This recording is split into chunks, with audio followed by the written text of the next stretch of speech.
तो देखो बच्चों, आज हम डिस्कस करेंगे क्लास 10 का मैथमेटिक्स स्टैंडर्ड क्वेश्चन पेपर जो कि अभी सीबीएसई ने रिलीज किया था। तो एक एक करके हम सारे क्वेश्चन को करेंगे। तो देखते हैं फर्स्ट क्वेश्चन क्या है। फर्स्ट क्वेश्चन दिया है if X Y equal to 180 and HCF of X Y equal to 3 then find the LCM of X Y. यहाँ पे जो एक्स वाई दिया है ये product of the two number X and Y, दो number है उसका प्रोडक्ट है, और हमको मालूम है product of the two number is equal to LCM into HCF. तो हम लिख सकते हैं product of to number. First ये इसको क्वेश्चन नंबर 1 है, ये प्रोडक्ट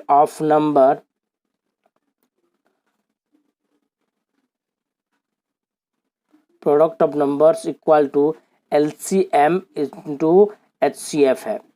तो प्रोडक्ट ऑफ टू नंबर जो है वो हमारा याद दिया है 180 इक्वल टू जो है एलसीएम तो हमको मालूम नहीं है, निकालना है। एचसीएफ दिया था 3, तो एलसीएम हो गया हमारा 180 बाय 3 जो कि है 60।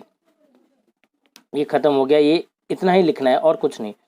उसके बाद क्वेश्चन नंबर 2 नहीं, इसके और में और एक क्वेश्चन है। देखो और में जो क्वेश्चन है वो क्वेश्चन क्या दिया है कि नहीं, the decimal representation of 14587 by 2 to the power 1 into 5 to the 4 will be terminate after how many decimal places. तो यहाँ पे जो क्वेश्चन दिया है हमको मालूम है कि नहीं, अगर किसी भी नंबर का डिनोमिनेटर में 2 to the power n into 5 to the power n के फॉर्म में होगा तो जो है वो टर्मिनेट होता है। तो ये है और वाला क्वेश्चन क्या है, 14587 by 2 to the power 1 into 5 to the power n 5 to the power 4। हमको मालूम है अगर number 2 to the power n into 5 to the power n के फॉर्म में रहेगा तो ये क्या हो जाएगा, हमारा टर्मिनेट होगा। यहाँ पे देखो, यहाँ पे दिया है, क्या दिया है, हाईएस्ट पावर क्या दिया है, 4 दिया है। 5 का हाईएस्ट पावर दिया है 4, तो 4 हाईएस्ट पावर है, इसीलिए 4 प्लेस के बाद जो है हमारा डेसिमल जो है क्या हो जाएगा, टर्मिनेट हो जाएगा। तो लिखेंगे after 4 place the number will be terminate. The number will be terminate. तो ये क्वेश्चन नंबर 1 का खत्म हो गया। उसके बाद क्वेश्चन नंबर 2 को देखते हैं, करते हैं।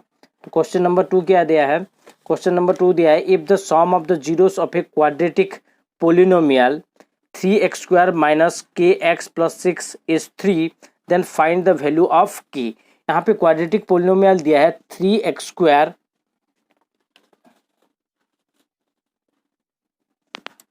यहाँ पे क्वाड्रेटिक पोलिनोमियल दिया है 3x²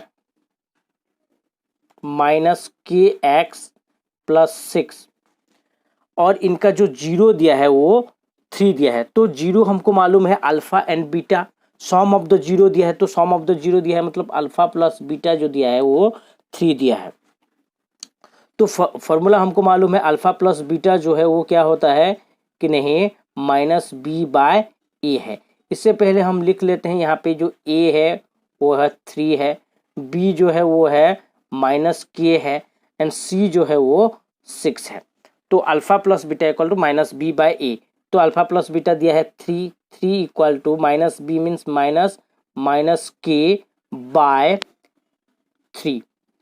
तो ये 3 एंड 3 जो है मल्टीप्लाई हो जाएगा और ये माइनस माइनस जो है प्लस हो जाएगा, तो के, सो के इक्वल टू 9।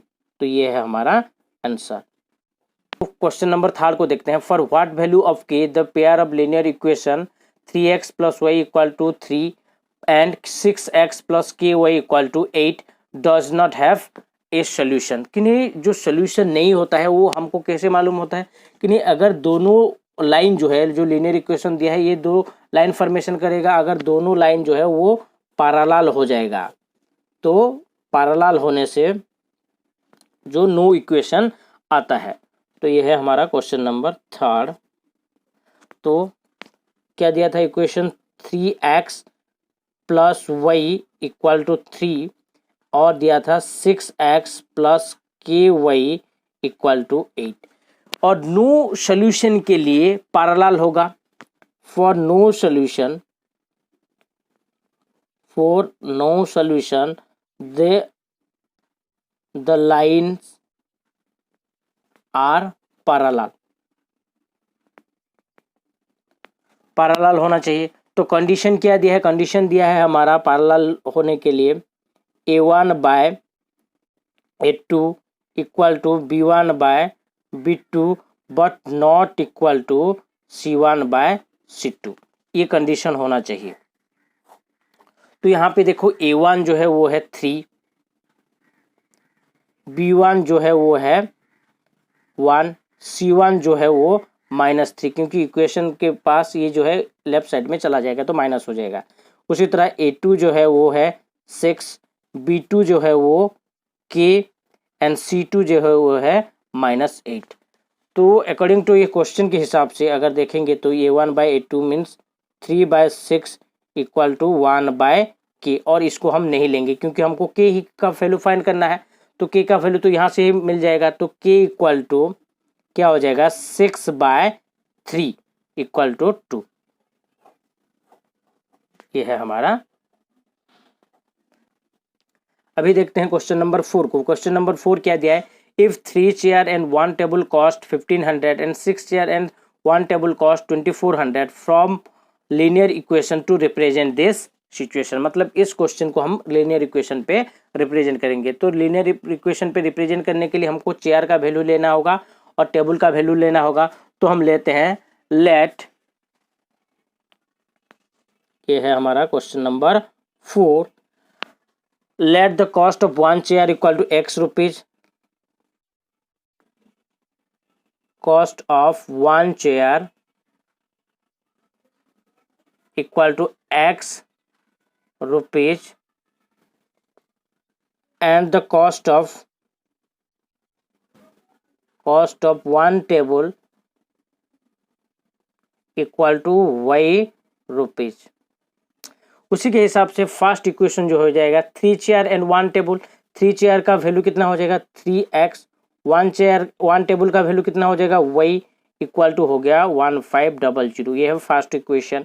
सेकेंड इक्वेशन फिर क्या हो जाएगा 6 चेयर एंड 1 टेबल, 6 चेयर मतलब 6x प्लस 1 टेबल मतलब y इक्वल टू हो गया 2400, ये है सेकेंड इक्वेशन। इतना ही लिखना है और ज़्यादा नहीं। ये था क्वेश्चन नंबर 4। तो क्वेश्चन नंबर 5 पे आते हैं। क्वेश्चन नंबर 5 क्या दिया है, 5 दिया है which terms of the AP 27, 24, 21 is 0। यहाँ पे AP दिया है तो AP पहले लिखते हैं 27, 24, 21। तो यहाँ पे दिया है कौन सा वाला टर्म जो है वो है क्या 0 होगा। तो यहाँ पे क्लियरली दिख रहा है A जो है वो है 27, तो D जो है हमारा क्या करेंगे कि सेकेंड टर्म से फर्स्ट टर्म को सब्सट्रैक्ट कर लेते हैं। 24 माइनस 27 जो है -3। और यहाँ पे पूछा क्या है, यहाँ पे पूछा है हमको AN का वैल्यू निकालने के लिए, और AN जो है वो 0 दिया है क्योंकि कौन सा वाला टर्म जो है 0 बोलेगा। तो हमको मालूम है AN का फॉर्मूला जो है वो AN है A plus n-1 in 0 minus 27 plus n-1 into D पे कितना दिया है -3 दिया है। तो 0 इक्वल टू ये क्या हो जाएगा 27, ये है -3n और ये है +3। तो 27 + 3 इज 30 हो जाएगा। इसका मतलब 0 इक्वल टू 30 माइनस 3n। तो अगर इसको दूसरे तरफ लेंगे तो 3n इक्वल टू 30 अगर हुआ तो n equal to 30/3 equal to 10। तो ये था हमारा आंसर क्वेश्चन नंबर 5 का। अभी देखते हैं क्वेश्चन नंबर 5 पे और एक ऑप्शन है कि नहीं, इसको भी तुम कर सकते हो, इसको करो या इसको करो, जो भी तुम लोग को इजी लग रहा है उसको करना है। तो यहाँ पे देखो in arithmetic progression if d equal to -4, n equal to 7, an equal to 4 then find the value of a। मतलब फर्स्ट टर्म को उसने निकालने के लिए बोला है। तो क्या दिया है और था, ये क्वेश्चन नंबर 5 का और था। तो हमको दिया है d equal to -4, n equal to 7, an equal to 4। तो an का फॉर्मूला जो है हमको मालूम है a plus n-1 into D है। तो ए एन तो दिया है 4, so 4 equal to A plus N दिया है 7, तो 7 माइनस 1, डी दिया है हमारा -4, तो 4 इक्वल टू ए प्लस यहाँ पे 7 माइनस 1 जो है वो 6 हो जाएगा, 6 इंटू -4, तो ये हो जाएगा -24। तो तब ये जो -24 है इस तरफ जाएगा, तो 4 plus 24 equal to a, so 28 a equal to a, तो ए का वैल्यू मिल गया 28। ये था क्वेश्चन नंबर 5 का। और अभी देखते हैं क्वेश्चन नंबर 6 को। तो क्वेश्चन नंबर 6 में क्या दिया है देखेंगे, कितने दिया है, फॉर व्हाट वैल्यू ऑफ के the equation 9x² plus 6kx plus 4 equal to 0 has equal roots. यहाँ पे इक्वल रूट्स को निकालने के लिए बोला है। तो इक्वेशन को लिखते हैं पहले, 9x² plus 6kx plus 4 equal to 0। और यहाँ पे इक्वल रूट्स के लिए हमको मालूम है कि नहीं, जो डिस्क्रिमिनेंट है डी जो है वो क्या होना चाहिए, 0। और डी का वैल्यू क्या होता है, b² minus 4ac equal to 0। तो हम यहाँ पे ए बी सी को निकालेंगे। ए जो है वो हमारा 9 है, बी जो है 6k है, सी जो है 4 है। तो b² माइनस 4ac मतलब 6k² माइनस 4 इंटू ए का वैल्यू कितना दिया है 9, सी का वैल्यू कितना दिया है 4 इक्वल टू 0। तो ये है 36k² माइनस 144 इक्वल टू 0 हो गया। ये 144 अगर दूसरे तरफ जाएगा तो प्लस हो जाएगा, तो 36k² equal to 144, so k² equal to 144 by 36। तो अगर हम यहाँ पे डिवाइड करते हैं तो k² इक्वल टू आ जाएगा 4, सो k equal two plus minus 2। ये है हमारा आंसर। देखते हैं क्वेश्चन नंबर 7 को। क्वेश्चन नंबर 7 पे क्या दिया है, find the roots of the equation x² plus 7x plus 10 equal to 0। Question number 7 क्या दिया, x² plus 7x plus 10 equal to 0। यहाँ पे देखो हम मिडिल टर्म स्प्लिटिंग के हिसाब से हम कर सकते हैं। तो मिडिल टर्म स्प्लिटिंग के हिसाब से करेंगे तो ये 7x की जगह पे मैं क्या लिख सकता हूँ, 2x प्लस 5x लिख सकता हूँ। So x² plus 2x plus 5x plus 10 equal to 0। इन दोनों में से देखो कॉमन है x, तो कॉमन ले लेता हूँ, तो यहाँ पे रह जाएगा x और यहाँ पे रहेगा 2। और इन दोनों में से कॉमन जाएगा 5, तो 5 जाने के बाद यहाँ पे x है और यहाँ पे 2 है इक्वल टू 0। तो x प्लस 2 दोनों में है, तो ले लूंगा x प्लस 2 और यहाँ से x और यहाँ से 5, सो x प्लस 5 इक्वल टू 0। यहाँ पे दो रूट्स मिलेगा, x प्लस 2 जो है वो इक्वल टू 0 है, और नहीं तो x प्लस 5 जो है वो भी है 0। तो x इक्वल टू -2 आ गया एक वैल्यू, और एक वैल्यू कितना आएगा, x इक्वल टू जो आएगा वो -5 आएगा। ये है दो आंसर x का। इनके और में दिया है, for what value of a quadratic equation 30ax² minus 6x plus 1 has no real roots. तो रियल रूट्स के लिए हमको मालूम है कि क्या होना चाहिए कि नहीं, जो डिस्क्रिमिनेंट है b² माइनस 4ac जो है वो लेस देन 0 है। तो हम लिखेंगे, ये था, और क्वेश्चन है 30ax² minus 6x plus 1 equal to 0। तो यहाँ पे देखो a equal to 30a, b equal to -6, c equal to 1, और दिया है फॉर नो रूट्स, फॉर क्या दिया है, no real roots, for no real roots हमको मालूम है b² माइनस 4ac जो है वो लेस देन 0 होता है, वो जो है लेस देन 0 होता है। तो b² माइनस 4ac में मतलब -6 का स्क्वायर माइनस 4, a जो है 30a इंटू c जो है 1 लेस देन 0।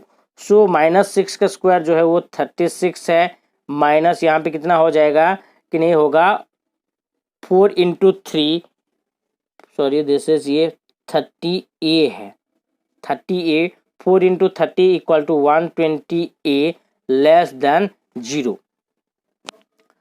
तो अभी हम क्या कर सकते हैं कि नहीं, इसको दूसरे तरफ ले सकते हैं। 36 जो है ये दूसरे तरफ जाएगा तो ये क्या हो जाएगा, पॉजिटिव हो जाएगा, 120A है। तो दोनों को देखो अभी 36 में डिवाइड कर लेते हैं। तो 36 में डिवाइड करेंगे तो ये 36/36 लेस देन 120/36A हो जाएगा। 36 जो ये डिवाइड होने के बाद ये आ गया 1 लेस देन, ये कहाँ पे जाएगा, 6 पे जाएगा। तो 6 पे जाने के बाद ये 20 है और ये 6 पे जाने के बाद ये हो जाएगा 6A। और एक बार इसको हम कर सकते हैं, तो करेंगे तो 2 पे फिर जाएगा 1 लेस देन 10/3A। तो A जो है वो क्या हो जाएगा, A ग्रेटर देन 3/10। ये है हमारा आंसर क्यों। ये था हमारा पिक्चर। तो पिक्चर के हिसाब से अगर देखते हैं तो यहाँ पे शॉर्ट ट्रिक अप्लाई कर लो। इसका जो आंसर है वो क्या हो जाएगा, यहाँ पे जो PQ जितना दिया है इसका डबल हो जाएगा। इसका मतलब 8 जो है, 8 का आंसर आएगा जो है 28 इंटू 2 इक्वल टू 56।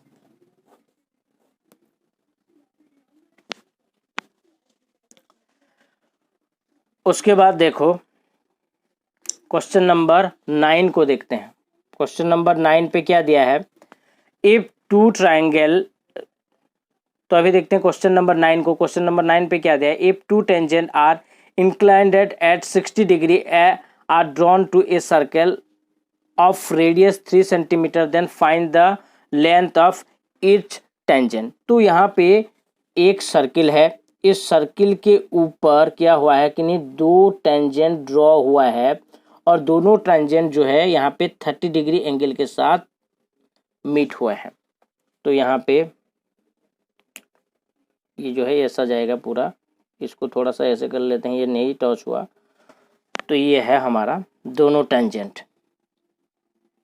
तो इन दोनों टेंजेंट को हम क्या कर लेते हैं, ये A है और यहाँ पे टच करने वाला पॉइंट मान लो B है और ये पॉइंट जो है वो है C है और सेंटर ऑफ द सर्किल जो है वो है O है। तो यहाँ से इसको ज्वाइन करवा देते हैं इस रेडियस को और यहाँ से इसको ज्वाइन करवा देते हैं। तो हमको मालूम है कि नहीं, यहाँ पे ये जो है ये 90 डिग्री पे एंगल क्रिएट करेगा और ये भी 90 डिग्री है एंगल क्रिएट करेगा। तो ये एंगल जो दिया था ये क्या दिया था, 60 दिया था। तो अब इस यहाँ से जब इसको ज्वाइन करते हैं सेंटर के साथ तो ये जो एंगल है दोनों डिवाइडर हो जाएगा, 30 डिग्री हो जाता है। तो 30 डिग्री होने के बाद अभी यहाँ पे क्या दिया था उसने कि नहीं, then find the length of each tangent. मतलब ये टेंजेंट जो AB है और ये AC जो है इसका वैल्यू निकालने के लिए बोला है। तो देखो यहाँ पे अभी ये ABO एक ट्राइंगल हो गया। In triangle ABO angle B equal to 90 degree और BAO एंगल जो है वो 30 डिग्री दिया है। तो इसके हिसाब से हम यहाँ पे ट्रायगोनोमेट्रिक रेशियो हम पुट कर सकते हैं और जो BO है वो क्या हो जाएगा, BO जो होगा ये होगा परपेंडिकुलर हो जाएगा। क्यों परपेंडिकुलर होगा, क्योंकि ये गिवन एंगल है तो गिवन एंगल का अपोजिट जो है होता है वो परपेंडिकुलर होता है। तो हम यहाँ पे इस लेंथ को निकालने के लिए tan थीटा को यूज कर सकते हैं। तो tan theta equal to P/B। तो थीटा की जगह पे हम यहाँ पे 30 डिग्री दिया है तो tan 30 degree equal to P कितना दिया, परपेंडिकुलर हमको मालूम नहीं है या दिया है कि नहीं, रेडियस दिया है, रेडियस 3 सेंटीमीटर दिया है। तो यहाँ पे मैंने नहीं लिखा, लिख देता हूँ। तो रेडियस 3 सेंटीमीटर दिया है तो परपेंडिकुलर दिया हमको 3। B जो है ये AB है और tan 30 का वैल्यू क्या है, 1/√3 इक्वल टू 3/AB। तो AB जो है वो क्या हो जाएगा, AB इक्वल टू 3 इंटू √3 और AB इक्वल टू 3√3। ये है टेंजेंट का वैल्यू। खत्म हो गया ये भी। तो अभी देखते हैं 9 नंबर का और जो दिया है। और में क्या दिया है, PQ is a tangent to a circle with centre O at point P। If triangle OPQ is an isosceles triangle then find the angle OQP। यहाँ पे सेम सिचुएशन दिया है, ये और नंबर है 9 का। एक सर्किल दिया है, इस सर्किल को एक टेंजेंट जो है वो टच कर रहा है, तो यहाँ पे मैं ड्रॉ करवा देता हूँ एक टेंजेंट, और यहाँ पे जो है ये है हमारा सेंटर O है। तो यहाँ पे कौन सा एंगल दिया है, PQ is a tangent to a circle with centre O at point P, मतलब यहाँ पे जो टच कर रहा है ये है P और ये है Q है। तो इसको ज्वाइन करने के बाद ये निकल के आ गया हमारा ट्राइंगल। तो यहाँ पे और OPQ जो ट्राइंगल है, OPQ ट्राइंगल जो है ये क्या दिया है कि नहीं, ये दिया है हमारा एक आइसोसेल ट्राइंगल। तो ये तो हमको पहले से ही मालूम है ये 90 डिग्री है, तो 90 डिग्री होगा तो ये ऑब्वियसली जो है ये अपोजिट वाला जो है हाइपोटेनस, तो हाइपोटेनस कभी भी इक्वल नहीं होगा इन दोनों के साथ, इसका मतलब आइसोसेल ट्राइंगल है ये, और ये जो है दोनों इक्वल है। तो अगर दोनों इक्वल है और ये जो वैल्यू है हमको मालूम नहीं है, तो इसको मान लेते हैं x डिग्री, तो ये भी हो जाएगा x डिग्री। तो अभी लिखते हैं in triangle OPQ P angle equal to 90 degree, let PQO equal to POQ angle equal to x। तो एक ट्राइंगल का जो टोटल वैल्यू होता है, टोटल एंगल वैल्यू होता है वो क्या होता है, 180 डिग्री होता है। तो x plus 90 equal to 180 degree. So 2x plus 90 degree equal to 180 degree. So 2x equal to 180 degree minus 90 degree, so 2x equal to 90 degree हो गया। तो x का वैल्यू अभी इजीली फाइंड हो जाएगा, x equal to 90 degree by 2 equal to 45 degree. तो x का जो वैल्यू है हम निकाल लिया। तो कौन सा एंगल उसने मांगा था, OQP, तो ये है मिल गया हमको 45। So OQP angle equal to 45 degree.